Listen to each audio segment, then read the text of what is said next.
consumado, para se cumprir a Escritura, disse: tenho sede.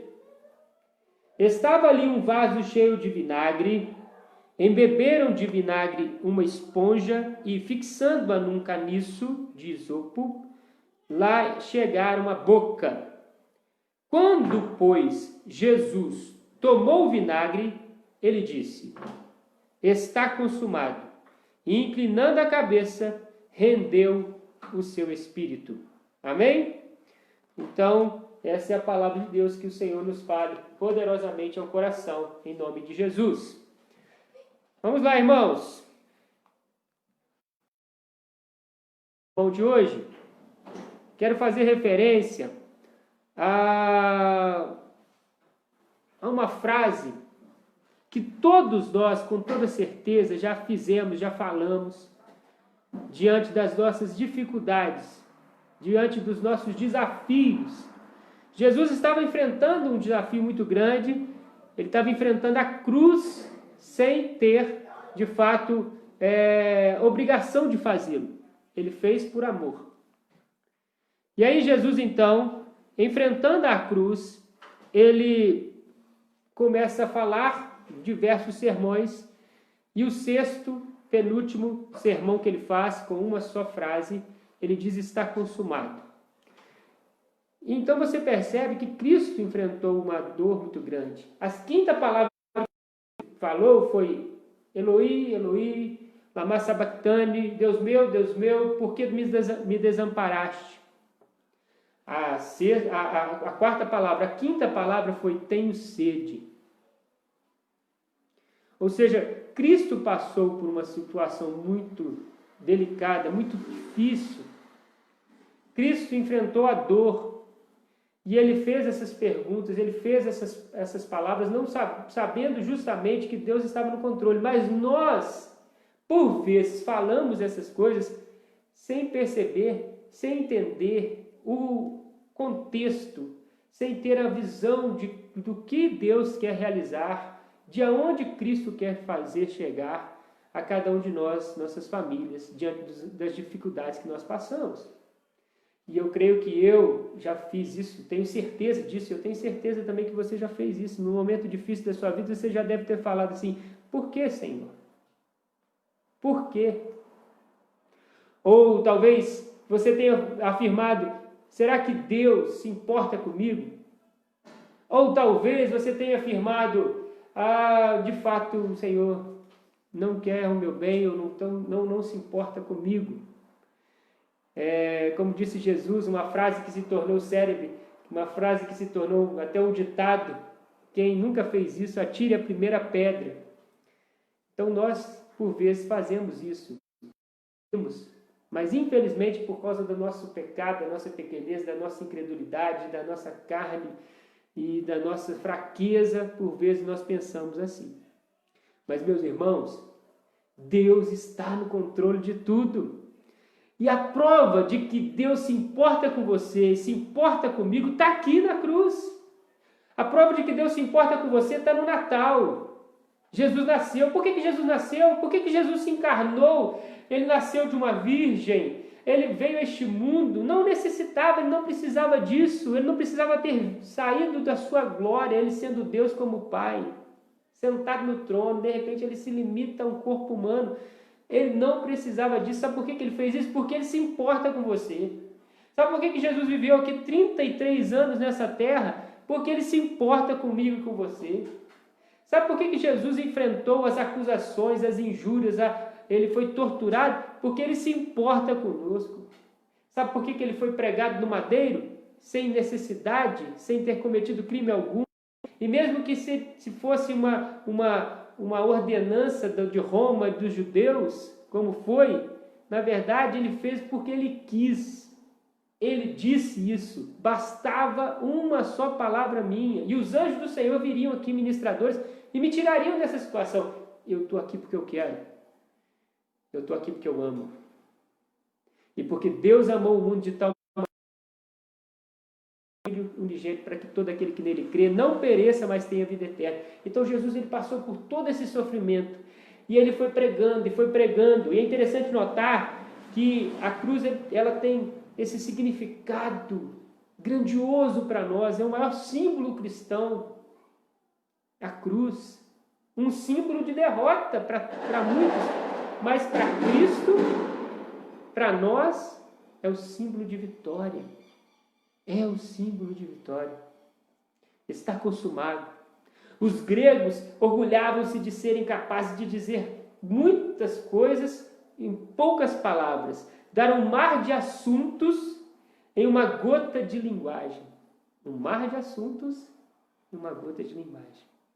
E aqui Jesus, com uma só palavra grega, que no português transliterado para o português, traduzido para o português virou está consumado. Mas no original, tetelestai. Está consumado não foi o grito de desespero de um mártir. Está consumado foi o grande propósito da vida, da história de um homem. Cristo nasceu com um propósito, veio a este mundo com um propósito e viveu neste mundo por este propósito e morreu na cruz por este propósito, por amar a mim e a você. Está consumado, meus irmãos. Podemos responder e entender pelo fato de que Cristo consumou a sua obra sacrificial. Por volta de meio-dia, Cristo foi crucificado e a terra se transformou em grandes trevas naquele momento. E por volta das 3 horas da tarde, ele disse: Deus meu, por que me desamparastes? Ele disse: eu tenho sede. E chegam para ele vinagre para aumentar o seu sofrimento. E após ele ter dito isso, e após ter passado por essas últimas situações, ele declara: consumei. Tetelestai. Consumei esta obra. Arthur Pink, que é o livro que nós temos tido por base para essa série de sermões das 7 palavras de Cristo na cruz, ele traz algumas informações importantes, 4 delas que eu queria trazer à sua memória nesse momento. A primeira delas, está consumado. Aqui vemos o efetuado cumprimento de todas as profecias que foram escritas sobre ele antes de vir à morte. As profecias foram se cumprindo, irmãos. Quando Jesus tomou o vinagre e disse: está consumado, os profetas de Deus tinham descrito passo a passo essa humilhação e todos esses fatos de que alguém iria carregar a cruz, ajudá-lo, de que ele passaria por todo esse sofrimento, que ele seria humilhado, ultrajado, maltratado. E aqui então, quando tudo isso acontece, todas essas profecias se cumprem, descritas como estavam na Bíblia, porque toda a palavra de Deus ela se cumpre, ela não falha, nunca falhou. Por isso, meu irmão, a Bíblia diz que nos últimos dias nós teremos situações de pandemia, teria situações de rumores de guerra. Está descrito, meus irmãos, está tudo registrado. Então as profecias se cumpriram, e quando todas elas se cumprem até a morte de Cristo e a rendição do seu corpo, antes de render o seu corpo, que é a última palavra, nós vamos ver semana que vem, terminando a série de sermões, Cristo, então, ele declara: está consumado.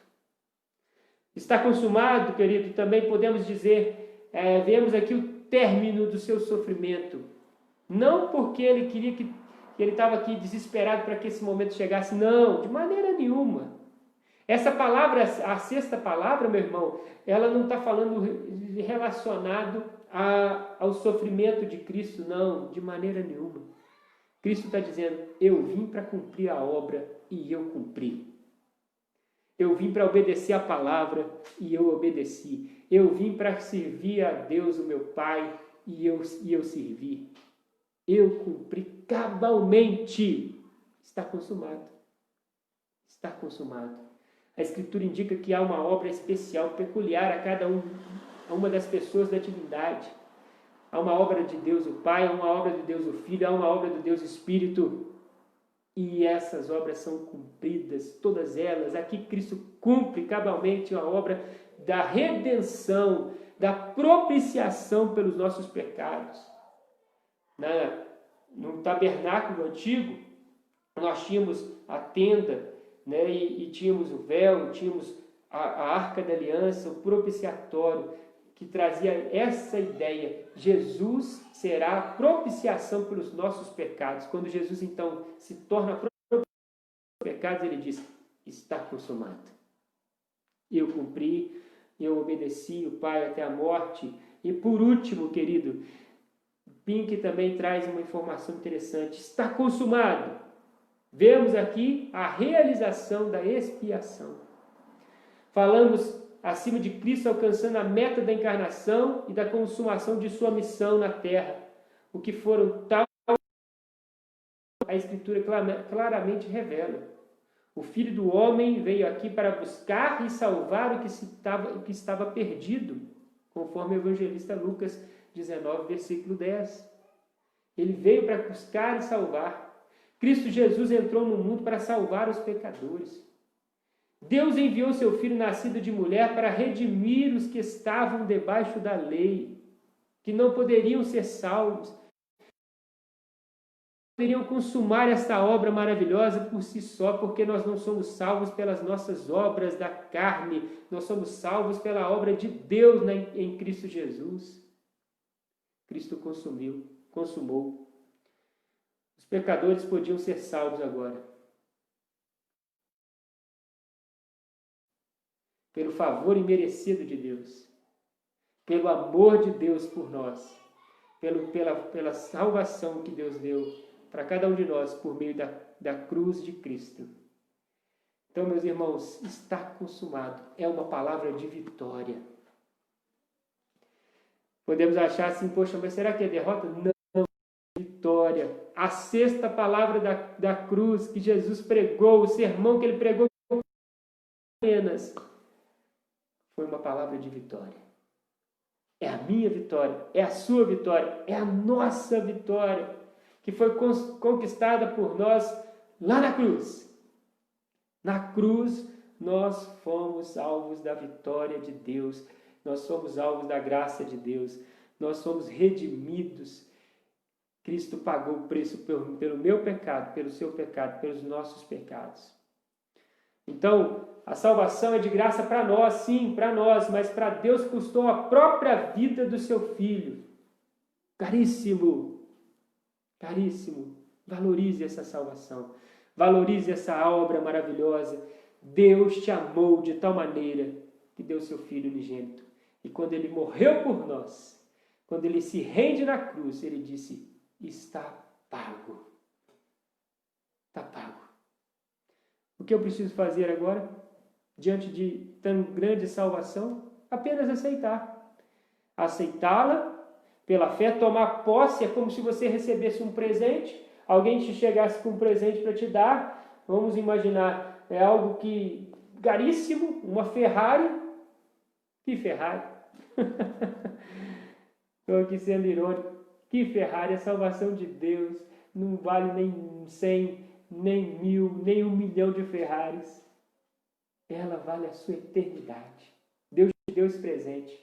Ele já fez. Ele viveu, ele cumpriu, ele pagou, ele morreu pelo seu pecado, ele cumpriu cabalmente tudo. Está pago. Receba.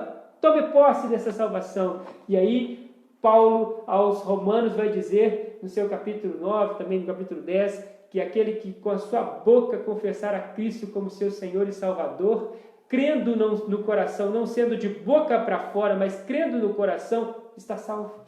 É uma palavra de vitória, é a palavra de salvação. Ele pagou pelos seus pecados, meu irmão, minha irmã. Às vezes, aí pensando, essa pandemia, tanta gente preocupada, ansiosa. Gente, eu falei isso aqui em casa hoje. Para vocês, eu tenho bronquite asmática desde novinho. Por diversas vezes eu já tive que ir para o hospital sem ar, já tive que tomar oxigênio, diversas vezes na minha história de vida. Até que agora, graças a Deus, as coisas vão se acalmando, mas todo dia eu preciso tomar uma medicação. Ou seja, esses dias nós fomos lá na minha mãe, e ela fez uma reforma lá, e ela pediu uma ajuda, fui lá, só porque eu varri uma poeira lá, trabalhei com uma poeira lá, cheguei em casa e não dormia. Imagine se eu pegar um coronavírus. Você está entendendo? Mas eu não estou preocupado, porque eu sei que todos os dias da minha vida estão nas mãos do meu Senhor e Salvador Jesus Cristo, que a si mesmo se entregou por mim e me deu a salvação. Eu já tenho essa salvação, meu irmão. Eu já tenho paz com Deus. Eu que era tão pecador e sou tão falho, tão miserável, tão medíocre, fui alvo de tamanha salvação. Eu não preciso temer mais nada. A única coisa que eu preciso temer, sabe o que é? Se eu estou servindo a Deus ou não. Se eu estou andando com Deus ou não, meu irmão. É só isso. É só isso que nós precisamos. Essa é a cosmovisão cristã. A visão de mundo do cristão. Não é a visão de uma pessoa que não conhece a Deus. Uma pessoa que conhece a Deus tem uma visão de mundo diferente. Eu já sou salvo. Meu nome está escrito no livro da vida. O dia que ele chamar minha senha aqui, eu estou com o Senhor para todo sempre. Como nós vimos agora, recentemente, o presbítero Raimundo, um grande homem de Deus, faleceu agora, essa semana. E uma pessoa tão querida, um grande homem de Deus, está na glória, está desfrutando da festividade do céu, da vida sem sofrimento, da vida sem problema, da vida sem pandemia. Todos os nossos dias estão escritos no livro da vida, meu irmão. Se algo for acontecer conosco, ele está no controle dele. Eu lembro de uma história de um senhor que tinha um filho, o filho fez 18 anos, que tirou a carteira. E o pai falando que ele queria uma moto. Não, meu filho, eu vou te ajudar se eu comprar um carro, mas moto não. Moto é muito perigoso. Você sabe que esse menino morreu, ainda jovem, porque ele sofreu uma queda e bateu a cabeça sem andar de moto. Então a gente fica preocupado com muita coisa, meu irmão. A gente preocupa com muita coisa nesse mundo, esquece que, de fato, eu preciso cuidar, eu preciso me prevenir, eu preciso seguir as normas, porque eu tenho que fazer aquilo que eu tenho que fazer, para evitar sofrimento também. Mas a minha fé, a minha esperança está no Senhor Jesus Cristo. Somente ponho a minha fé na graça excelsa do meu Salvador. É o hino que nós cantamos do Inário Novo Cântico. Somente ponho a minha fé, a base da minha fé, é a graça excelsa do meu Senhor e Salvador. E aí, para terminar, encerrando esse momento então, Cristo Jesus, no Sermão da Montanha, a última frase que ele disse no Sermão da Montanha, a última mensagem, o último parágrafo do Sermão da Montanha, são 3 capítulos do Evangelho de Mateus. A última frase foi essa. Ele disse o seguinte: aquele que ouve as minhas palavras e as pratica é comparado a um homem prudente que edificou sua casa sobre a rocha, que é a palavra de Deus. E pode vir vento, pode vir vendaval, pode vir tempestade, pode vir o que for, a casa permanece lá. Porque ela fora edificada sobre a rocha, sobre Cristo. É nessa fé que nós vamos caminhar, meu irmão. É nessa fé que nós vamos servir a Deus. E vamos cumprir também o propósito. Assim como Cristo teve um propósito para nascer e morrer nessa terra, eu e você também temos propósito para nascer e para morrer. Até morrer, vamos cumprir esse propósito. E aí, nós vamos viver verdadeira vida. Pois aquele que entende o propósito para qual ele está vivo, para qual é o propósito que Deus te chamou para estar vivendo nesse mundo, meu irmão? Aquele que entende isso e vive esse propósito, vive uma vida extraordinária. E Deus nos abençoe, em o nome de Jesus. Vamos orar. Senhor, meu Deus e meu Pai, Que grande vitória! Parecer para os judeus, naquele momento ali, os líderes judaicos, e para os romanos, o fim de tudo. Mas na cruz nós vemos a vitória. Vitória essa que foi concretizada 3 dias depois da sua morte, quando o Senhor ressuscitou dentre os mortos e as mulheres foram àquele lugar do sepulcro e ao chegarem naquele lugar não viram o nosso Senhor naquele sepulcro. E o anjo disse para elas: por que buscais entre os mortos ao que vive? Ele não está mais aqui, ele ressuscitou. Ele está vivo. Ele agora vive em nós. E pode viver na vida de cada um de nós que estamos aqui escutando essa mensagem. É tomar só posse. Não precisamos fazer nada. O que vamos viver para frente é viver para a glória de Deus, valorizando e agradecendo para ter essa salvação. A palavra de Deus nos diz que é somente agradecer e aceitar e tomar posse. Eu quero, Senhor Jesus, more no meu coração. Que essa seja uma oportunidade de salvação para aqueles que estão nos ouvindo. Em o nome de Jesus é que nós oramos, agradecendo por tão grande vitória. A vitória já foi conquistada na cruz. Essa é a grande vitória. A vitória que vence o diabo, vence o mundo. Amém e amém. Amém, queridos. Deus abençoe. Prazer muito grande estar chegando aí na sua casa com a palavra de Deus. Que Deus te abençoe poderosamente, em nome de Jesus. Eu quero só fazer menção aqui de alguns avisos, depois nós vamos ver ali quem está participando conosco deste curso.